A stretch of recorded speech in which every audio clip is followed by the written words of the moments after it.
Siklus karbon.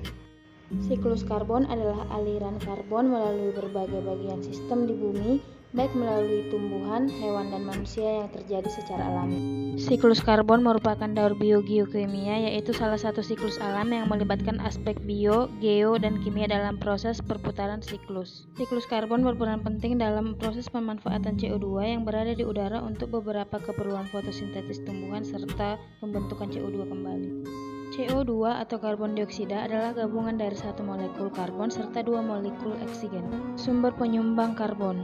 Siklus karbon diawali dengan pembentukan karbon atau CO2 di udara. CO2 bisa terbentuk karena dua hal, yaitu: satu, karena aktivitas organisme. Sumber karbon ternyata sangat melimpah di bumi. Respirasi yang terjadi pada karbon makhluk hidup akan menghasilkan senyawa karbon atau CO2. Penggunaan bahan bakar fosil juga bisa menghasilkan karbon. Selain itu, CO2 di udara juga dimanfaatkan tumbuhan untuk melakukan proses fotosintesis. Adapun hasil akhir dari proses ini adalah terbentuknya amilum serta oksigen.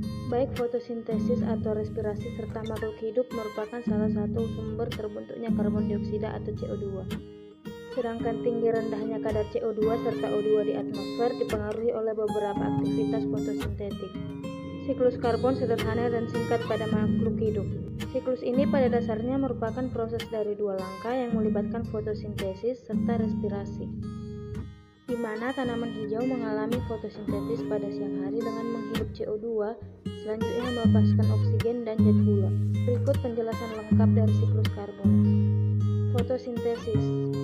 Selama terjadinya fotosintesis, maka tumbuhan hijau akan menggunakan energi radiasi matahari untuk mengubah air serta karbon dioksida menjadi karbohidrat.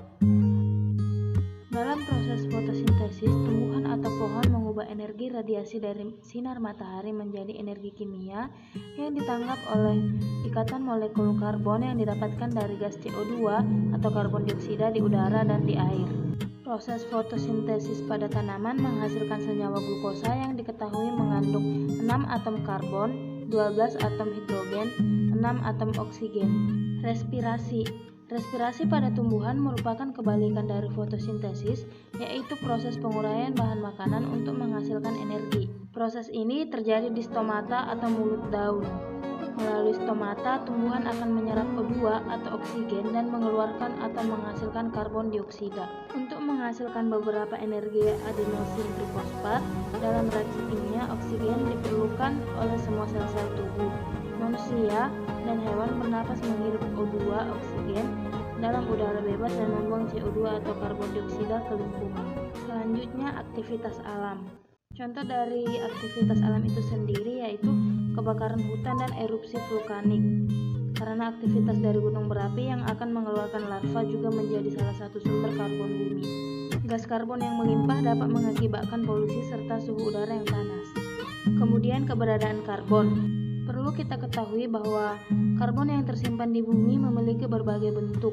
Di bawah tanah akan disimpan sebagai bahan bakar fosil, kemudian dapat digunakan sebagai sumber energi yang bisa dimanfaatkan oleh manusia dalam berbagai keperluan. Siklus karbon atau daur biogeokimia lengkap. Aktivitas manusia saat ini seperti dalam kegiatan industri juga menjadi penyumbang terbesar karbon dioksida ke atmosfer. Karbon yang ada di atmosfer akan diikat oleh tumbuhan untuk melakukan proses fotosintesis. Hewan mendapatkan kebutuhan karbon yang berasal dari tumbuhan melalui rantai makanan. Jasad hewan yang sudah mati atau urin fasesnya akan hancur menjadi detritus. Kemudian detritus akan dimakan oleh detrivor sehingga memperoleh kebutuhan karbon.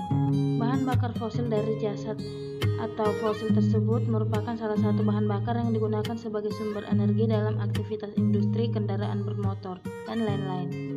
Diketahui pada siklus karbon daratan, proses pengubahan CO2 menjadi karbohidrat dan pelepasan oksigen dilakukan oleh tumbuhan darat. Ketika proses fotosintesis dan respirasi, maka akan membentuk dasar untuk siklus karbon. Batu bara merupakan bahan bakar fosil yang mengandung karbon paling banyak. Hal ini menjadi sumber penyumbang sekitar 37% dari emisi karbon dioksida CO2 yang dihasilkan oleh manusia.